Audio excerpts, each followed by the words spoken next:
I'm Anthony Kahana. I'm the oldest son of Mr. Kim Kahana here at Kahana Stunt School in Florida, in Groveland, Florida. And we're here today to talk about my career and my upbringing in the stunt entertainment world. And I don't know really where to begin except that I'm here and I'm healthy and I hadn't broken any bones yet. And I guess I could start back when I was 13, 14 years old when my dad had his first stunt school in Chatsworth, California. And I was the first student falling off the high tower or the tree house at around 20, 30 feet. And we didn't have an airbag then. We were using mattresses and boxes. And yeah, for a young kid that's just starting out and your dad's telling you to jump, it's a little bit scary when you're a kid. But the thing that kept me going was a bunch of his friends that were stunt guys that were standing around watching. And they were not egging me on, but they were there for support. And when they first saw me go do my high fall, they couldn't believe it, that a young kid that was just falling off the treehouse was doing back falls or forward falls and whatever. And that led to more falls for the rest of the family, my youngest brother, and multiple people, actually thousands of students there at the Kahana Stunt Ranch in Chatsworth, California. Where else can I start from? I started on trampolines when he was young. I had, me and my brothers and sister had trampolines and we were just kids bouncing. We learned automatically almost how to do front flips and back flips and everything. We were double bouncing and that was fun. Of course, we didn't have very much protection, so some of us went through the springs, some of us went off the trampoline. That's what we did when we were back in the late 60s and early 70s. That's just what we did. We fell off and then got back on and it hurt. So I didn't really know what I was going to be when I was older, and I liked to ride motorcycles. I played music, piano and guitar and drums. And at a young age, I learned the Samoan fire knife dance that my dad taught me. And we went and we started doing luau's at a young age. So I did cooking and basically everything, digging the emu out and putting the pig in and learning all these things. By the way, because I was born and raised in Hollywood, California, in LA, I did go back to Hawaii back and forth every summer to go swimming and in the ocean. And whenever my dad had a location and he went back, I was young enough by myself to go back. My brothers and sisters weren't really old enough at that time. So that's how I got to learn about traveling. And after that, we went to Mexico City. He got gigs and he entertained at a live studio to Polynesian dancers. And I had a pretty good childhood growing up. We had horses and dogs and chickens and goats, and we played. I didn't really get involved with a lot of sports because I didn't really know how to play softball, baseball, football, those kind of things. But I do remember my dad taking me for rides on his Harley, and I loved the Harley. And so right away I was hooked at a young age to ride motorcycles, and I went to school like all the other kids, and then sometimes we had arguments with the kids or we got in fights, and I came home crying a couple times, got my ass whooped, and then he said that was it. Me and my brother were going to start our jiu-jitsu. We started off in judo and jeet kune do, and we started off in aikido, a woman's art form, first. And it was a lot of rolling and stretching and exercising. And that kind of training just helped me throughout my whole career. And it was tough because the senseis, like my dad and the older gentlemen, they didn't, they weren't taking kindly. Me and my brother were the first two young children in Aikido class. They didn't want to take in children. They were men. There were men and women in there, but no children.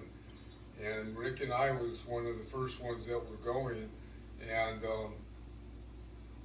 we had a good time. Because I loved that because whenever we finished our workouts, we could always get in the car and we'd go get ice cream or go get food, or it was just a good time with my dad then, until he started getting busier later on and he started working as a professional stuntman. And my mom was in the background all the time, and she was just taking care of her family. She supported my dad, and she supported all of us.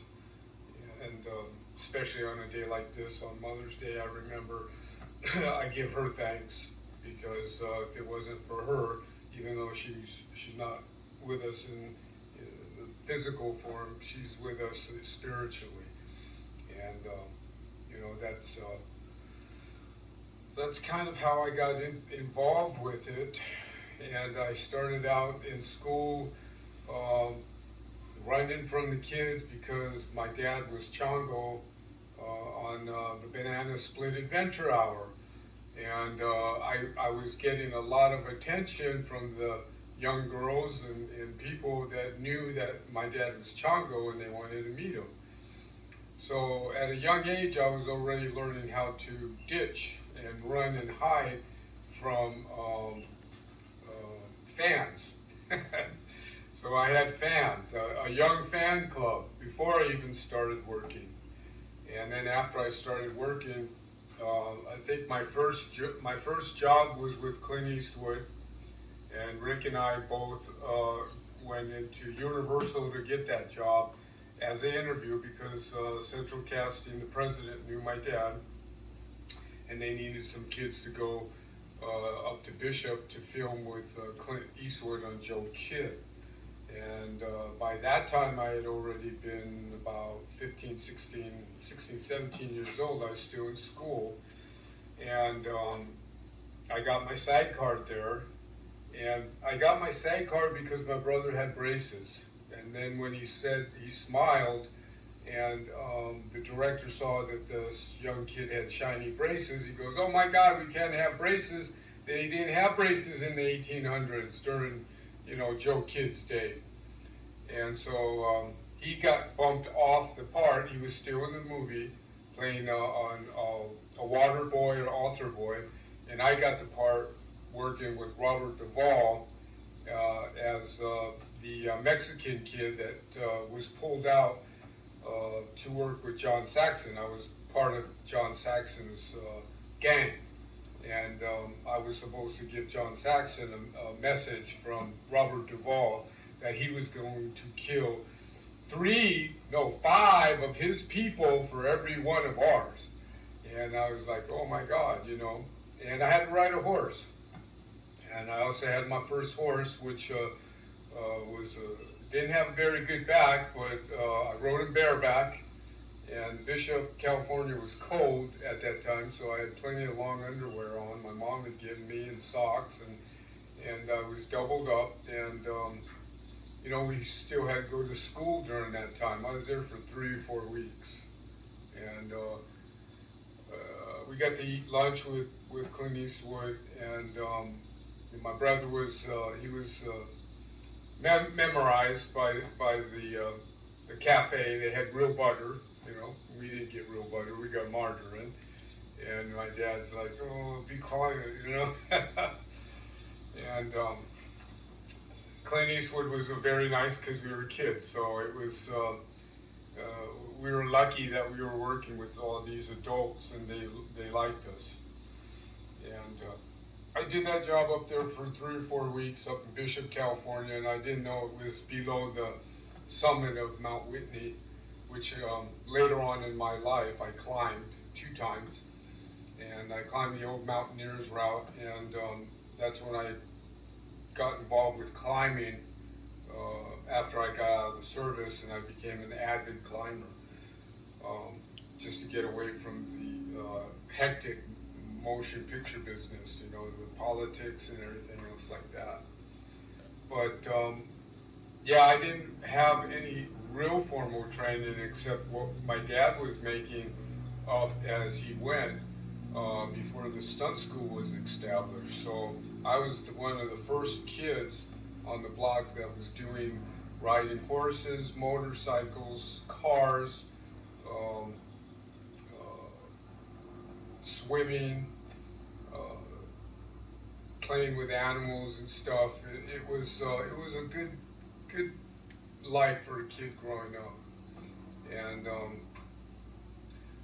I was in high school and I wasn't doing that good. I didn't like high school as far as classes, but I loved to go out with my friends and party.